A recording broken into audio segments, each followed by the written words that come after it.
Hi friends, మీరు చూస్తున్నారు thinking వే YouTube channel. ఇప్పుడు మన ఛానల్ సబ్స్క్రైబ్ చేసుకోండి, లైక్ చేయండి, షేర్ చేయండి. మరిన్ని వీడియోస్ అప్డేట్ కోసం బెల్ ఐకాన్ మీద టచ్ చేస్తే ఫస్ట్ నోటిఫికేషన్ మీకు వస్తుంది. కాబట్టి ఫస్ట్ వీడియో అయితే మీకు చూడదు ఫ్రెండ్స్. ఎనీవే, మొత్తం మీద టాపిక్లోకి వెళ్ళిపోతే ఇప్పటివరకు మనకు వచ్చిన సమాచారం ప్రకారం చూసుకుంటే ఇప్పటికే రైతు భరోసా పడేసిన డబ్బులైతే మనకు వానాకాల సీజన్ పోయి ఇప్పుడు ఎండాకాల సీజన్ అయితే రావడం జరిగింది. కానీ ఈ డబ్బులు ఎందుకు ఆగిపోయినాయి అంటే ఇప్పటి వరకు ఏ రైతు అయితే లబ్ధిదారు ఉన్నారో, ఏ రైతు అయితే వ్యవసాయం చేస్తున్నారో ఆ రైతుకే డబ్బులు వేయాలని చెప్పేసి ప్రభుత్వం అయితే కీలక నిర్ణయం తీసుకున్నట్టు తెలుస్తుంది.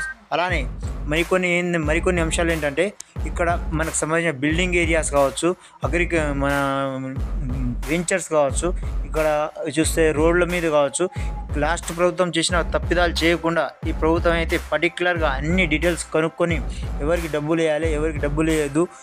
ఎందుకంటే చాలా ఇప్పటికీ రాష్ట్ర ప్రభుత్వం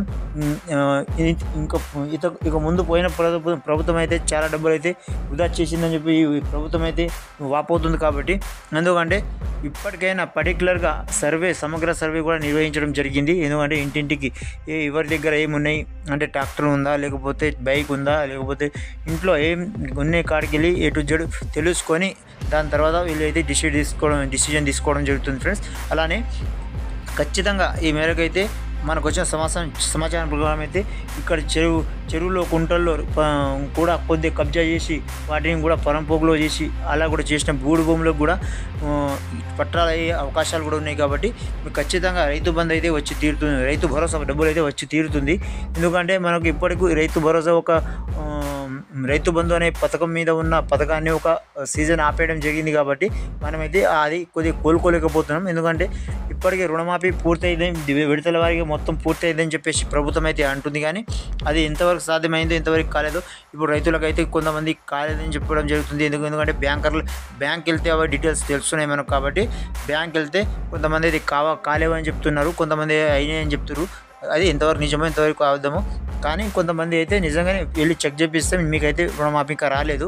కానీ ఇక్కడ చూస్తే ప్రభుత్వం మేము 3 లక్షల వరకు కూడా చేయడానికి సిద్ధమున్నామని చెప్పేసి ప్రభుత్వం చెప్పడం జరుగుతుంది. కాబట్టి ఈ ప్రభుత్వం ఏం చేస్తుంది చూద్దాం ఫ్రెండ్స్. చూస్తూనే ఉండండి.